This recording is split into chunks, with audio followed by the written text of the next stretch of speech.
And Dr. Judith Anderson is the chair of the Climate Psychology Alliance. And of course, the writer and broadcaster Charlie Peters joins me in the studio.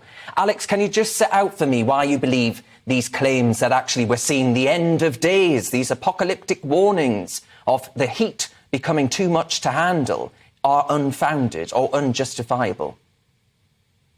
Sure. And I just think we need to put this in the context of these are concerns about fossil fuel use. So when you think of fossil fuel use, just like if you think about prescription drug use, you need to think about the benefits and the side effects, and that includes the consequences of losing the benefits. And I think right now what we need to be talking about is losing the benefits of fossil fuels thanks to idiotic policies by America, by the UK, around the world that's creating shortages, that's creating starvation, that's creating the inability to afford air conditioning, and that in the winter is threatening to freeze many, many people to death. So that's the context here, is people complaining about the heat are saying we need to use less fossil fuel, and that's actually made it more difficult to deal with the heat.